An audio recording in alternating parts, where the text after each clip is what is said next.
ሰላም የተከበራችሁ አድማጭ ተመልካቾቼ በዩቲዩብ መጥቻለሁኝ። መሳይ ተስፋዬ ነኝ። ቀጣዮቹን ጊዜያቶች እንግዲህ ከናንተ ጋር በዩቲዩብ ደግሞ ጥሩ ጊዜ ለማሳለፍ ከወዲሁ ዝግጅቴን ጨርሼ የመጀመሪያ ቪዲዮዬን ወደ እናንተ ላደርስ መጥቻለሁኝ። እስካሁንም ከኔ ጋር በተለያዩ የሶሻል ሚዲያ አማራጮች አብራችሁኝ ስለነበራችሁ አመሰግናለሁኝ። ካሁን በኋላ ደግሞ በዩቲዩብ መተናል። የተለያዩ የእግር ኳስ እንግዲህ ሀሳቦችን እናነሳለን፣ እንወያያለን፣ እንዲሁም ደግሞ ትንተናዎችንም ወደ እናንተ አደርሳለሁ። አዳዲስ ትኩስ ዜናዎችንም ወደ እናንተ የማመጣ ይሆናል። እስከ መጨረሻው አብራችሁን ቆይታ እንደምታደርጉም እንግዲህ ተስፋ አደርጋለሁኝ።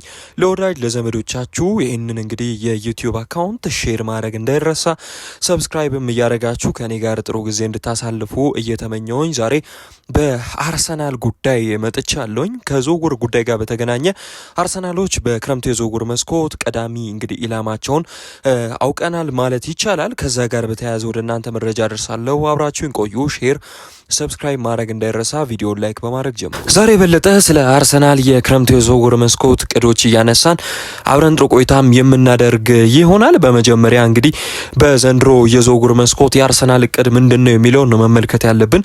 መድፈኞቹ እንደሚታወቀው በዘንድሮ የዝውውር መስኮት ለወትሮ ከነበራቸው ቅርጽ የበለጠ ተደራጅተው ይመጣሉ ተብሎ ይጠበቃል። አምና ሚኬል አርቴታም ቢሆን ስብስቡ ብዙ ጊዜ የሚከላከል ቡድን ነው ተብሎ ሲወቀስ እንደነበር ይታወሳል።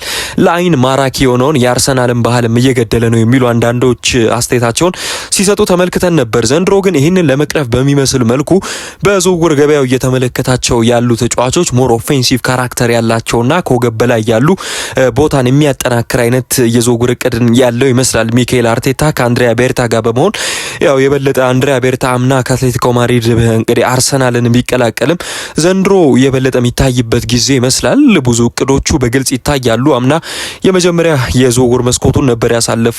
የተሳካ ነው ሙሉ ለሙሉ ለማለት የሚከብድ የሚመስልም ነበረ።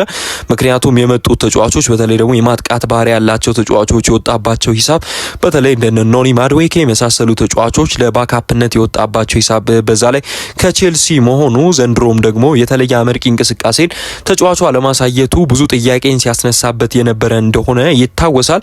እነ ሂንካፔን በተከላካይ ስፍራ ላይ ማምጣቱ ጥሩ የሚባል እንደነበርም ደግሞ ማስታወስ አለብን። ሞስኬራም ቢሆን ወጣት ተከላካይ ለሚቀጥሉት ዓመታትን አርሰናልን በብቃት ሊያገለግል የሚችል ተጫዋች እንደሆነ ይታወቃል። ነገር ግን ዘንድሮ የተለየ ቅርጽን ይዞ ነው የሚመጣው። ይሄ አንድሪያ ቤርታና የአርቴታ ኬሚስትሪ ይጠበቃል። የሁለቱ የዝውውር እቅዶች ገና ካሁኑ አርሰናል የሚቀጥለውን ዓመት በምን አይነት የጨዋታ እቅድ ለመጫወት ፈልጓል የሚለውን የሚናገርም ይመስላል። ምክንያቱም በተለይ በተደጋጋሚ ስማቸው እየተያዙ ያሉ ተጫዋቾች ከአርሰናል ጋር በግልጽ የሚታይ ነው። እነ ሮጀርስ ስማቸው ይያዛል፣ እነ ሳንድሮ ቶናሊ እንዲሁም ደግሞ እነ ኬናን ይልዲዝ የመሳሰሉ ኮከብ ተጫዋቾች ከአርሰናል ጋር ስማቸው ሲያያዝ እንደነበረ ይታወሳል። አርሰናል ምንም ጥያቄ የለውም ጀርሚ ሞንጋ የመሰለ እንግዲህ በሌስተር ሲቲ ቤት ትልቅ ተስፋ የተጣለበትንም ተጫዋች ያው በአሁኑ የአርሰናል ስኳድ ውስጥ መጥቶ በቋሚነት ይሰለፋል የሚል እምነት የለም። ነገር ግን አርሰናል አንድሪያ ቤርታም ቢሆን በአትሌቲኮ ማድሪድ ቤት በነበረበት ወቅት ላይ ይከተል የነበረውን ፖሊሲ ታዳጊዎችን የማምጣት ስካውት የማድረግ ብቃቱን ተጠቅሞ ወደ አርሰናል ያስኮበልሏል ተብሎ የሚጠበቀው የክንፍ መስመር ተጫዋች ነው። እጅግ በጣም ጠንካራ ዋን ግንኙነቶችን ማሸነፍ የሚችል ድንቅ ድሪብለር እንዲሁም ደግሞ የተለያዩ ቦታዎች ላይ ከክንፍም እየተነሳ 10 ቁጥርም ላይ መጫወት የሚችል ተጫዋች ነው። በሻምፒዮንሺፑ ትልቅ ተስፋ ነው ያሳየው ከሌስተር ሲቲ ጋር። ይህንን ተጫዋች አርሰናል ቀድሞ ስሙ ሲያዝ ነበረ ጄሬሚ ሞንጋ ከጄሬሚ ዶኩ ጋር የሚመሳሰል ቅርጽ አለው የጨዋታ ላይ ምናምን የሚል አይነት ሀሳቦች እንደውም ሲነሳ እንመለከታለን። ከዚህ ተጫዋች ጋር በተያያዘ አርሰናል ቀድሚያ እቅዱ ምንም ጥያቄ የለውም ሞርጋን ሮጀርስ ነው። ሞርጋን ሮጀርስ በጥራት ደረጃ ምንም ጥያቄ የሚነሳበት አይነት ተጫዋች እንዳልሆነ ደግሞ ይታወቃል።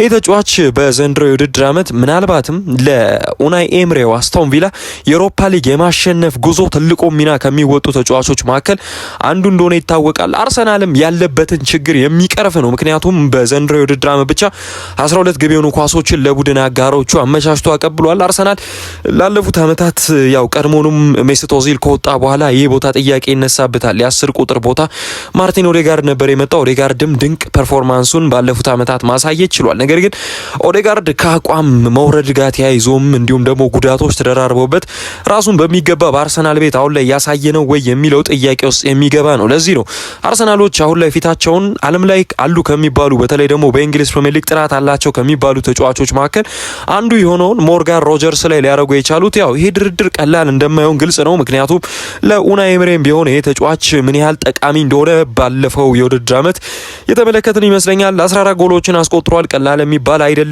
በነገራችን ላይ ተጫዋቹ 10 ቁጥር ብቻ አይደለም ከመስመር እየተነሳ ለአርሰናል ትልቅ እንግዲህ ብቃቱን ያሳያል ተብሎ የሚገመት አይነት ተጫዋች ነው። ለዚህም ነው ሚኬል አርቴታ ይሄ ተጫዋች ላይ አይኑን የጣለው። እስከ 2030 ድረስ በቪላ ፓርክ የሚያቆይ ኮንትራት እንዳለው ይታወቃል። ነገር ግን እጅግ በጣም ድንቅ ቻንስ ክሬት የሚያደርግ እንዲሁም ደግሞ ፊዚካሊ ዶሚነንት የሆነ ተጫዋች አርሰናል እንደሚፈልግ ግልጽ ነው። በተለይ በ10 ቁጥር ቦታ ላይ ቡድኑ ያጣው ጥራት ያንን ይመስላል። ኤቤሬቺዜ በዘንድሮ የውድድር ዓመት እንግዲህ መጥቷል። ከክሪስታል ፓላስ ያሳየውን ብቃት ተመልክተናል። ምንም ጥያቄ የለውም። መጥፎ ነው የሚባል አይነት ዝውውር አይደለም። ነገር ግን አርሰናል የሚፈልገውን ግልጋሎት ሰጥቷል ወይ የሚለው ጥያቄን የሚጭር ነው። ምክንያቱም ተጫዋቹ ከፊዚካል ጋር ተያይዞ ከመስመር እየተነሳም ሲጫወት የበለጠ የተከላካይ ስፍራ ተጫዋቾችን የተቃራኒ ቡድን ማለት ነው ረብሿል ወይ የሚለው ጥያቄን የሚያስነሳ ነበረ። የ10 ቁጥር ብቃት ያለው ተጫዋችም ሆኖ ተመልክተነዋል። ነገር ግን የበለጠ ቻንሶችን ሲፈጥር አልተመለከትነውም ነበረ። ለዛ ነው ሞርጋን ሮጀርስ ፊዚካሊ እጅግ በጣም ጠንካራ የሆነ ተጫዋች ነው። ከመስመር እየተነሳ አደጋ መፍጠር ይችላል። በቪላ ቤት ይህንን ተመልክተናል። አታኪንግ ሚድፊልደር ሆኖ ተጽዕኖ የሚፈጥር አይነት ተጫዋች ነው። በሐሰተኛ 9 ቁጥርም በነገራችን ላይ ኡናይ ኤምሬ ሞክሮ ተመልክተናል በፕሪሚየር ሊጉ። በዛ ላይ ለአርሰናል ሌላው አድቫንቴጅ ከፕሪሚየር ሊግ ወደ ፕሪሚየር ሊግ የሚደረግ ዝውውር ብዙ ጊዜ በፕሪሚየር ሊግ ውስጥ ለሚገኙ ቡድኖች አንድ ጥራትን ከፍ የሚያደርግላቸው አጋጣሚ ይፈጠራል። ምክንያቱም ይሄ ተጫዋች መጥቶ በቀጥታ በአርሰናል ስብስብ ውስጥ ፊት እንዲሆን ይገደዳል ማለት ነው። ምክንያቱም በሚያውቀው ሊግ ውስጥ ነው የሚጫወተው። ኦልሞስት የሚያገኘው አሰልጣኝ ከኡናይ ኤምሬ የበለጠ ጥራት ያለው አሰልጣኝ ሚኬል አርቴታ ነው እንጂ ከሱ ያነሰ ታክቲካል እውቀት ያለውን አይነት አሰልጣኝ አይደለም። ራሱንም ለማሳደግ እንግዲህ የሚጠቀምበት ቦታ አርሰናል ይሆናል ተብሎ ነው የሚጠበቀው። ተጫዋቹም ቢሆን በነገራችን ላይ በቼልሲ ይፈልጋል። የማንቸስተር ሲቲ አካዳሚ ውጤት ነው። ባይባክ ክሎዝ እንዳለው ይህ ተጫዋች በነገራችን ላይ ይነገራል። ነገር ግን የሱ ቀዳሚ ምርጫ ወደ አርሰናል መምጣት ነው የሚሉ መረጃዎች በተደጋጋሚ እየወጡ ነው። ታዲያ ይሄ ሁሉ ነገር ካለ የዚህ ተጫዋች አርሰናል የሚፈልገው ሙሉ ለሙሉ የመስጠት ብቃት ካለው አስቶን ቪላዎች ስንት ይለጥፉበታል የሚለው ነው የሚጠበቀው። የዝውውር ገበያው እጅግ በጣም ንሯል ከጊዜ ወደ ጊዜ። የእንግሊዝ የታክስ ሲስተም እንዲሁም ደግሞ ሌሎች ነገሮች ተጨማምረውበት እንዲሁም ደግሞ ይህ ተጫዋች እንግሊዛዊ መሆኑ ብቻ ሂሳቡ እንዲዋደድ አድርጎት በዚህ ሰዓት ላይ ሞርጋን ሮጀርስ ምናልባት ሂሳቡ እስከ 100 ሚሊዮን ድረስ ሊያስወጣ ይችላል የሚሉ አንዳንድ ጥያቄዎች እየተነሱ ነው የሚገኙት። በተለይ ደግሞ አስቶን ቪላ ላለፉት ዓመታት ይሄ ፋይናንሻል መረጋጋት ላይ ነው ወይ የሚለው ጥያቄ ውስጥ የሚገባ ነው። ከዛ ጋር ተያይዞም ተጫዋቹን ለመሸጥ ሊገደድ ይችላል። ምናልባት አርሰናል ተጠቃሚ ሊያደርገው የሚችለው ያ ነው። እስከ 80 ሚሊዮን ዩሮ ድረስ አርሰናል ይወጣል ተብሎ ነው የሚጠበቀው። ምክንያቱም ዘንድሮ የተከላካይ ስፍራውን የበለጠ ያጠናከራል ተብሎ አይጠበቅም። ምናልባት ተጫዋቾች የሚለቁ ከሆነ አርሰናል ያን ቦታ ሊመለከት ይችላል። ነገር ግን አሁን ላይ የአርሰናል እቅድ ፕሪሚየር ሊጉን አሳክቷል። አሁን አምና ለፍጻሜ ደርሰው አይኑን እያዩ ካጡት የአውሮፓ ሻምፒየንስ ሊግ ዋንጫ ለፍጻሜ ደርሶ ፋይናሊስት መሆን ብቻ ሳይሆን አርሰናል የሚፈልገው የበለጠ ለዋንጫው ተገዳዳሪ ሆኖ ማሸነፍን ነው የሚያቅደው። አርሰናል የአምና ሻምፒየንስ ሊግ ጉዞ ላይ አንድ ጊዜ ነው የተሸነፈው። በሙሉ እግር ኳስ ላይ ባለ ደግሞ የጨዋታ ሂደት መሰረት አርሰናል አምና በ120 ደቂቃ ጨዋታ አልተሸነፈም ነበረ። በአጠቃላይ በአምና የአውሮፓ ሻምፒየንስ ሊግ ምንም አይነት ሽንፈት ሲያጋጥም አላየንም።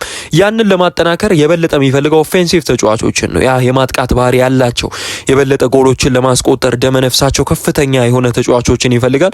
ለዛ ነው ሞርጋን ሮጀርስን እየፈለገው የሚገኘው። ከ80 እስከ 100 ሚሊዮን ዩሮ ድረስ ደግሞ ይወጣበታል ተብሎ የሚገመት ተጫዋች ነው። ጥራቱ ላይ ምንም ጥያቄ እንደሌለ ግን የእንግሊዝ ሚዲያዎች ያነሳሉ። ምንም እንኳን የእንግሊዝ ሚዲያዎች የራሳቸውን ተጫዋች እንግዲህ ማስወደድ ቢችሉበትም፣ ሌላው አርሰናል እየተመለከተ የሚገኘው ተጫዋች ደግሞ ሳንድሮ ቶናሊ ነው እየተባለ ይገኛል። ሳንድሮ ቶናሊ ባለፉት ዓመታት ምናልባት በፕሪሚየር ሊግ ካየናቸው ጥራት ካላቸው አማካኞች መካከል አንዱ ነው።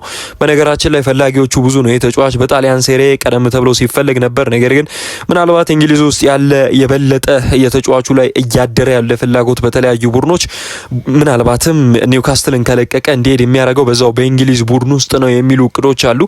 በነገራችን ላይ የፓስ ንጻሬው በጣም ፓሶች የማድረግ ብቃቱ 82% ነው። ቀጥታ ጥራት ያላቸው ፓሶችን ለቡድን አጋሮቹ መስጠት ይችላል። እንዲሁም ደግሞ ለቦል ሪከቨሪ የሚባለውን ቦታ ላይ በነገራችን ላይ ጥራቱ በጣም ከፍ ያለ እንደሆነ ይታወቃል። በኢንተርሴፕሽንም ደረጃ ይህ ተጫዋች በጣም ነጣቂ ከሚባለው የፕሪሚየር ሊግ አማካኞች መካከል አንዱ ነው። አንድ ደግሞ የሚያስገርም ኳሊቲ ያለው ሳንድሮ ቶናሊ እንደሚታወቀው ኤዲ ሃው የጨዋታ እቅዳቸው የበለጠ የአማካኝ ስፍራ ጉልበትን የሚፈልግ እንደሆነ ይታወቃል። ነገር ግን ባለፈው የውድድር ዓመት በአጠቃላይ የተመለከተው የካርድ ቁጥር 3 ቢጫ ካርድ ብቻ ነው። ይህ ምናልባት አንድ የሚያስገርም አጋጣሚ ነው። 29 ጊዜ ታክሎችን ወርዷል ይህ ተጫዋች። ነገር ግን 29 ጊዜ ታክሎችን ወርዶ 3 ቢጫ ካርዶችን ብቻ ነው የተመለከተው። የበለጠ አግሬሲቭነትን በሚፈልገው በኤዲ ሃው የአማካኝ ስፍራ ላይ ይህ ተጫዋች ብዙም ካርዶችን ሲመለከት አናይም። የበለጠ ደግሞ ኳሶችን ወደፊት መስደድ የሚወድ አይነት ተጫዋች ነው። በአርሰናል ቤት ላለፈው የውድድር ዓመት ምናልባት በተለይ ደግሞ ስፓኒያርዱ አማካኝ ማርቲን ዙቢሜንዲ ብዙ ጥያቄዎች ሲነሱበት የነበረው ኳሶችን ወደፊት የበለጠ አለማጫወት የሚለው ጉዳይ ጋር ተያይዞ እንደነበር ይታወቃል። ኳሶችን የበለጠ ገፍቶ የሚያጫውት አማካኝ ይፈልጋል። ማይልስ ሉዊስ ስኬሊን ምናልባት የመጨረሻ ሳምንታቶች ላይ አርሰናል የበለጠ ሲጠቀምበት የነበረው ሚስጥርም ለዚህ ነው። ይህንንም ተከትሎ አሁን ላይ ይህንን ጥራት ያለውን አማካኝ ሊያመጣ ይችላል ተብሎ ሲገመት ሳንድሮ ቶናሊ የመጀመሪያ ምርጫው ነው ተብሎ እየተነገረ ይገኛል በስፋት ምንም ጥያቄ የለውም። ምናልባት ማይልስ ሉዊስ ስኬሊን ቦታውን የበለጠ ሊይዝበት ይችላል። የተጫዋች ከመጣ በቋሚነት ነው ልንመለከተው የምንችለው። የበለጠ የፓስ ጥራቶች ያለው የበለጠ ፎርዋርድ ፓሶችን የሚያበዛ አይነት አማካኝ በሚኬል አርቴታ ስር ይፈልጋል። ለዚህ ነው ቀዳሚ ኢላማ ነው እየተባለ የሚገኘው። እንግዲህ ሳንድሮ ቶናሊም ግን በነገራችን ላይ በቀላሉ ኒውካስትል ዩናይትዶች የሚለቁት አይነት አማካኝ አይደለም። 100 ሚሊዮን ፓውንድ ድረስ ይጠይቃሉ የሚል አንዳንድ መረጃዎች እየወጣ ነው። በነገራችን ላይ 100 ሚሊዮን ፓውንድ መጠየቁ ደግሞ ካለው የዋጋ ንጻሬ አንጻር ነው የሚሉም ብዙሃን ናቸው። ምክንያቱም እንደሚታወቀው በዚህ ሰዓት ላይ ብዙ የእንግሊዝ ፕሪሚየር ሊግ ቡድኖች ውስጥ ያሉ አማካኞች እና አሌክስ ስኮትን መመልከት ይቻላል። አርሰናል የሚፈልገው ሌላኛው አማካኝ ነው ይባላል። እስከ 80 ሚሊዮን ፓውንድ ድረስ ይጠራል በእንደዚህ ወጣት ተጫዋቾች ላይ አንድ የውድድር ዓመት ላይ ብቻ ያየናቸው ላይ። ይህንንም ተከትሎ ነው ታዲያ ለሳንድሮ ቶናሊ እስከ 100 ሚሊዮን ፓውንድ ድረስ ኒውካስትል ዩናይትድ ፈልጋለሁ እያለ የሚገኘው። አንዳንድ ጊዜ እንዲህ አይነት ሂሳቦችን መለጠፍ በዝውውር ገበያው ላይ የበለጠ ተጫዋቹን ለቆ እንዳይሄድ ይጎትቷል ተብሎ ይገመታል። ለምሳሌ አምና ኒውካስትል ዩናይትዶች ለድርድር የማይመች ቡድን እንደሆኑ ያስመለከቱ ይመስለኛል። ምክንያቱም አሌክሳንደር አይዛክን ፈልገውት መጡ። ነገር ግን አሌክሳንደር አይዛክ እንደሚታወቀው የተለጠፈበት ሂሳብ በጣም ውድ ነበረ። ከዛ በኋላ ሊቨርፑሎች አንለቅም ተብለውም እንደነበር ይታወቃል። በመጨረሻ ተጫዋቹ የነበረው አመጽ እንዲሁም ደግሞ ኒውካስትል ዩናይትድ ጋር በአመራሮችም ዘንድ የነበረው ኮንፈርት አለመኖር በሁለቱ ካምፕ መካከል ነው ተጫዋቹን በስተመጨረሻም እንዲለቅ ያደረገው እንጂ ይለቃል ተብሎ የሚገመት አይነት ተጫዋች እንዳልነበር ይታወቃል። ሌላው የሳንድሮ ቶናሊ አንድ ልናነሳ የሚገባ ሚና አለው። የበለጠ ቴምፖ ኮንትሮል የሚያደርግ አይነት አማካኝ አርሰናል ይፈልጋል። ምንም ጥያቄ የለውም። በዚህ ረገድ አርሰናሎች ታድሏል ማለት ይቻላል። ምክንያቱም እንደ ዴክላን ራይስ የመሰለ ጥራት ያለው ተጫዋች አላቸው። ዴክላን ራይስ በዓለማችን ላይ ከሚገኙ ድንቅ ሚድፊልደሮች መካከል አንዱ ነው። ይህንንም እንመለከታለን። ነገር ግን የበለጠ ቦክስ ቱ ቦክስ እየተመላለሰ የሚጫወት አማካኝ ሆኖ ባለፈው የውድድር ዓመት ተመልክተነዋል። ይህንንም ተከትሎ ቴምፖ ኮንትሮል የሚያደርግ በአደጋ ጊዜ አርሰናልን የበለጠ ምናልባት ከጫናዎች ነጻ አድርጎ እንዲንቀሳቀሱ የሚያደርግና የኳሷን ሪትም ጠብቆ እንዲጫወት የሚያደርግ አይነት አማካኝ ይፈልጋል። ለዚህም ነው ሳንድሮ ቶናሊ ሌላ እንግዲህ ሚና ሊወጣ የሚችለው በዚህ ረገድ ፕረስ በሚደረግም ሰዓት ላይ። በነገራችን ላይ አርሰናል የዚህ ተጫዋች ሚና ቀላል ላይሆን ይችላል የሚመጣ ከሆነ። ምክንያቱም እንዲህ አይነት ሚና ያላቸው ተጫዋቾች ቴምፖ ኮንትሮል ማድረግ የሚችሉ በስነ ልቦና ረገድ በጣም የተሻሉ የሚሆኑ ሜንታሊ የማይረበሹ አማካኝ ስፍራ ተጫዋቾች ካሉ በዘመናዊ እግር ኳስ ዓለም ውስጥ ምን ያህል አንድ ቡድን ዶሚነንት እንደሚሆን ተመልክተናል ላለፉት ዓመታት። ስለዚህ ምናልባትም አርሰናል ይህንን አማካኝ የሚያገኝ ከሆነ ይሄ ፕሬሲንግን የመቋቋም አቅሙ ከፍተኛ ሊሆን ይችላል። ለምሳሌ በአውሮፓ ቻምፒየንስ ሊግ በፍጻሜ አግኝቶት የነበረው ፓሪስ ሰን ዠርመን ምን ያህል በፕሬሲንግ የማይረበሽ አማካኝ እንዳለው እናውቃለን። እንዲሁም ደግሞ ፕሬስ ሲያደርግም ምን ያህል አስጨናቂ ቡድን እንደሆነ እናውቃለን። ስለዚህ አርሰናል በእንዲህ አይነት ሚናዎችም ሁለት ጥራት ያላቸው አማካኞችን ልክ እንደ ፓሪስ ሰን ዠርመን ዣኦ ኔቬስ እና ቪቲኒያ እንዳለ ሁሉ ዴክላን ራይስ እና ሳንድሮ ቶናሊ በአርሰናል አማካኝ ስፍራ ላይ ቢፈለጉ ምንም የሚያስገርም አይደለም። ያው ዴክላን ራይስ ቀድሞውንም በቡድን ውስጥ ያለ ተጫዋች ነው። ነገር ግን ሳንድሮ ቶናሊ ሚና ከፍተኛ ሆኖ እንዲመጣ ሊያደርገው ይችላል። ረዣዥም ኳሶችን በጥራት መጣል የሚችል አይነት ተጫዋች ነው። ሌላ የኳስ እድል የድል ፈጠራዎች ለአርሰናል ያመጣል ተብሎ ይጠበቃል። በዚህም ሌላው ሶስተኛ የአርሰናልን እቅድ እንመልከት። ይሄኛው ብዙም የመሆን እድል ያለው አይመስልም። ምክንያቱም ዩቬንቱሶች አንድ የውድድር ዓመት ድጋሚ ኬናን ይልዲዝ ባሮጊቷ በዛው በቱሪን እንዲቆይ ይፈልጋል። ይህ ተጫዋች ምንም ጥያቄ የለውም በተለያዩ የአውሮፓ ቡድኖች የሚፈልግ ነው። ኬናን ይልዲዝ እጅግ በጣም ጥራት ካላቸው ተጫዋቾች መካከል ከግራ መስመር እየተነሱ ከሚያጠቁ ተጫዋቾች መካከል አንዱ ነው። እስከ 2030 ድረስ በነገራችን ላይ ኮንትራቱን በቅርብ ያራዘመም ተጫዋች እንደሆነ ይታወቃል። በአጠቃላይ በዘንድሮ የውድድር ዓመት 14 ጎሎችን አስቆጥሮ 10 አሲስቶችን ደግሞ ማድረግ የቻለ ተጫዋች ነው። ያው ምንም ጥያቄ የለውም። አንድ መነሳት ያለበት ነገር የጣሊያን ሴሪ የጨዋታ ኢንቴንሲቲ እና የፕሪሚየር ሊግ አንድ አይደለም። ቢመጣ በቡድኑ ውስጥ ያለው በቀጥታ መጥቶ ለአርሰናል በምን ያህል ደረጃ ያገለግላል የሚለው ጉዳይ አጠራጣሪ ነው። ነገር ግን ትልቅ ፖቴንሻል ምናልባት ወርልድ ክላስ እስከመሆን ኤላይት ዊንገር እስከመሆን የሚያደርስ አይነት ብቃት ያለው ተጫዋች እንደመሆኑ ይህንን የግራ ክንፍ ተጫዋች አርሰናል ቢፈልገው ምንም የሚያስገርም አይነት አይደለም። በጣም ድንቅ ድሪብለር ነው። ክሬቲቪቲው በጣም ላቅ ያለ ነው። አንድ ዊንገር ከሚጠበቅባቸው ብቃቶች ውስጥ ሁሉንም ማሟላት የሚችል አይነት ተጫዋች እንደሆነ ግልጽ ነው። በዛ ላይ ደግሞ በነገራችን ላይ ይሄ አርሰናል የሚፈልገው አይነት ቨርሳታይል የሚባል አይነት ተጫዋችም እንደሆነ ምናልባት በዩቬንቱስ ቤት ያሳየ ተጫዋች ነው። ለዚህ ነው አርሰናል ራዳር ውስጥ ከቶት እንግዲህ ዩቬንቱስ የመጀመሪያ ጥያቄ ለማቅረብ ኦልሞስት ዝግጁ በሚሆንበት ሰዓት ላይ ዩቬንቱሶች እንደማይሸጥ ለአርሰናል የነገሯቸው። ነገር ግን አርሰናሎች ምናልባት አሁንም ገፍተው የሚሄዱ ከሆነ ይሄ ተጫዋች የአርሰናል ተጫዋች መሆን የሚፈልግ ከሆነ ዩቬንቱስ ላይ የበለጠ ጫና ካሳደረ የሚመጣበት ቻንስ ሊኖር ይችላል። አሁንም ባዶ ነው የሚባል አይነት አይደለም። ነገር ግን ጥራት የሚባለው ጥያቄ ከተነሳ ግራ ክንፍ ላይ የበለጠ ጥራትን ሊያገኝ የሚችለው አርሰናል ከዚህ ተጫዋች ነው። ክሬቲቪቲን አርሰናል ይፈልጋል። የበለጠ ድሪብሊንግ ብቃቱ ከፍተኛ የሆነ ተጫዋች ይፈልጋል ከግራ ክንፍ እየተነሳ እንዲሁም ደግሞ ምንም ጥያቄ የለውም የ21 ዓመት ወጣት ተጫዋችን ማንም አይፈልጋል በዚህ ገበያ ላይ። ነገር ግን ዩቬንቱስ ለዚህ ተጫዋች ራሱ ስንት ይጠይቃል የሚለው ጉዳይ ከፍተኛ ነው። ነገር ግን አርሰናል ዘንድሮ ምንም ጥያቄ የሌለው አንድ ነገር ቢኖር ተጫዋቾችን በደንብ ይሸጣል። ይህንኑ ተከትሎ አርሰናል የበለጠ ተጫዋቾችን የሚሸጥ ከሆነ የመግዛት አቅሙም ከፍተኛ ይሆናል። የደሞዝ ሽግሽግ ይፈጠራል። እንዲሁም ደግሞ የሚያገኘው የሽያጭ ገቢም ይኖራል። ለምሳሌ ጋብሪኤል ማርቲኔሊ በባየር ሙኒክ የሚፈልግ ተጫዋች ነው። እንዲሁም ደግሞ በተለያዩ የሳውዲ ቡድኖች የሚፈልግ ተጫዋች ነው። በሌላ ርዕስ እንመጣበታለን ብዬ ነው የሽያጩን ጉዳይ እንጂ በጣም ጥራት ያላቸው ተጫዋቾችን አርሰናል ክረምት ላይ ይሸጣል። ይህንንም ተከትሎ የበለጠ አርሰናል በዝውውር ገበያው የመሳተፍ እድሉን ከፍ ያደርግለታል ተብሎ ይጠበቃል። ያው አርሰናል ስሙ ከአልቫሬዝ ጋር ይያያዛል። አልቫሬዝ አሁን ያለበትን ሲቹዌሽን እናውቃለን። ቅድሚያ የሚሰጠው ለባርሴሎና ነው። ባርሴሎናም ደግሞ ይህን ተጫዋች የሚያገኝበት እድል ከጊዜ ወደ ጊዜ እየቀዘቀዘ መጥቷል። ነገር ግን አትሌቲኮ ማድሪድ ራሱ የመነሻ ዋጋውን ሪያል ማድሪድ 150 ሚሊዮን ዩሮ ማቅረቡን ተከትሎ ካሁን በኋላ ከ150 ሚሊዮን ዩሮ መነሻ ድርድሮችን አርሰናል አድርጎ ይህንን ተጫዋች ያመጣዋል የሚለው ሌላ ጥያቄ ነው። በዛ ላይ ደግሞ የበለጠ ተጫዋቹ የሚመቸው ቦታ የአጥቂ ስፍራ ላይ እንደሆነ ይታወቃል። ሴንትራል ፎርዋርድ ነው የበለጠ ሊንካፖች የሚመቹት አይነት ተጫዋች እንደሆነ ይታወቃል አልቫሬዝ። ታዲያ ይህንን ተከትሎ አርሰናል የሚፈልገው አይነት ኳሊቲ ነገር ግን ደግሞ አምና በዛ ሂሳብ ቪክቶር ዮኬሬሽን አምጥቷል። ስለዚህ ቪክቶር ዮኬሬሽን አስቀምጦ ይህንን ተጫዋች ደግሞ ያጫውታሉ የሚለው ሌላ ጥያቄን የሚፈጥር ጉዳይ ነው። ያው ምንም ጥያቄ የለውም ቨርሳታይል ነው። እሱም ቢሆን ከግራ ክንፍ መነሳት ይችላል። ያንን የፈለገ ነው የሚመስለው አርሰናል ቀድሞንም ስሙ ከሱ ጋር ሲያያዝ። ነገር ግን አርሰናል 150 ሚሊዮን እንግዲህ አውጥቶ ለድርድር ይቀርባሉ የሚለው ጉዳይ ጥያቄ ውስጥ የሚገባ ነው። አንሸጠውም የሚል ግልጽ አቋም ነው ያለው የአትሌቲኮ ማድሪዱ ፕሬዚዳንትም ቢሆን ቀደም ብሎ እንደተናገረው። ነገር ግን ግፊቶች ካሉ የተጫዋቹ ጫናም ካለ የተጫዋቹ ቀዳሚ ምርጫ ባርሴሎና መሆኑን ተከትሎ አትሌቲኮ ማድሪድ የመጀመሪያ ተመራጭ ቡድን አርሰናል ይሆንለታል ተብሎ አይጠበቅም። ዩሊያን አልቫሬዝ ይቀርታ።